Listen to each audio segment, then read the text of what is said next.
Classical economics relies on the concept of homo economicus, the baseline assumption that human beings are rational actors who consistently make decisions to maximize their own utility and well-being. But the empirical data of the 21st century contradicts this premise. Instead of maximizing well-being, we are observing a population-wide acceleration in psychological distress and self-destructive behavior. This data from the CDC provides a specific metric for that distress. In a single year, over 48,000 people died by suicide in the United States, and 1.7 million adults made a deliberate attempt on their own lives. Standard economic models typically categorize such behavior as irrational noise or an externality outside the system's logic. However, when self-destruction reaches this scale, it suggests that the model's core assumption, that people naturally navigate toward their own best interests, is no longer a reliable predictor of human action. This failure of traditional theory to account for widespread pathology provides the starting point for a different kind of critique. This widespread psychological distress hasn't escaped the notice of the economic system. The system has actively mutated to exploit it. Modern extraction bypasses the traditional factory floor to target the psychological voids created by precarious 21st century life. This mutation operates across three distinct vectors: micropsychology, digital infrastructure, and macroeconomic trauma. Value extraction now targets our underlying psychological deficits and collective anxieties, turning mental unrest into a productive resource. To understand how this works, we must reverse engineer the specific ways the system interacts with the human mind. We begin at the micro level with Jacques Lacan and the psychoanalytic framework of human desire. Lacan identified the ontological void, a fundamental emptiness inherent in the human psyche. Digital validations and consumer goods present themselves as the missing piece.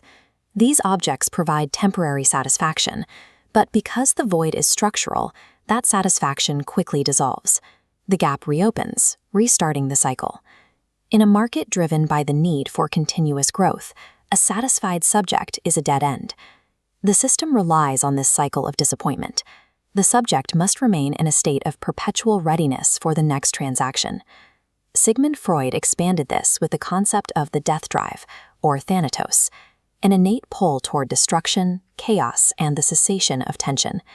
This drive manifests as a Faustian restlessness, where the pursuit of power and achievement eventually pushes an individual toward exhaustion and self-sabotage. We see the effects of this subconscious drive in the modern symptoms of digital addiction, extreme overwork, and technocratic burnout. The modern economic subject is a captive of this engineered psychological loop, acting not as a rational utility maximizer, but as a node in a cycle of constant extraction. This psychological cycle is maintained through a specific structural mechanism: platform monopolies. Yanis Varoufakis argues that this infrastructure represents a shift away from traditional capitalism toward a new model of control. He calls this techno-feudalism, the process at enclosing the open internet into privatized cloud fiefdoms. In the 19th century model on the left, wealth was generated by extracting surplus value from physical labor. Techno-feudalism instead extracts cloud rent. Tech companies own the platform gateways, acting as digital lords. Developers hand over 30% of every transaction just to reach their customers. This system is powered by the cloud serf, the billions of users who provide free labor through continuous digital interaction. Algorithms use this data to map the user's ontological void with precision, ensuring that every pitch targets a specific psychological deficit. Global wealth accumulation has moved away from traditional market exchanges and toward the collection of rent on these proprietary platforms. These tech monopolies function as rent collectors, tolling our fundamental psychological needs. To understand how such an exploitative system overcomes democratic resistance, we have to look at how it utilizes crisis. Naomi Klein describes this process through the shock doctrine. This disaster capitalism is the strategy of using macroeconomic or geopolitical crises to bypass public consent and implement radical economic changes. The primary architects of this model, like Milton Friedman, advocated for using moments of collective shock to force through privatization and deregulation. The 1973 coup in Chile served as an early testing ground, where the violence of the regime created the necessary environment of force to restructure the entire economy.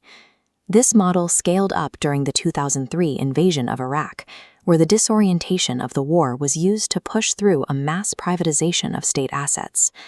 Natural disasters like Hurricane Katrina followed a similar pattern. While the public was reeling from the trauma of the storm, public infrastructure was dismantled and replaced by private enterprise. The mechanic is simple: push through deeply unpopular deregulation while the population is too overwhelmed by trauma to resist. Following the 2008 financial crash, central bank bailouts funneled massive public funds into private hands, providing the capital necessary to build the cloud fiefdoms we inhabit today. In this system, crisis is not a failure of the model. It is the fuel that allows the model to expand. When we combine these three levels, the psychological, the structural, and the macroeconomic, we see the unified shape of modern extraction. This is the master schematic of the current economy. Constant macroeconomic shocks fracture traditional market structures and destabilize public infrastructure. This instability works to funnel individuals into a state of dependency on privatized digital platforms. Inside these fiefdoms, algorithms stimulate the internal death drive, extracting a continuous stream of data and cloud rent.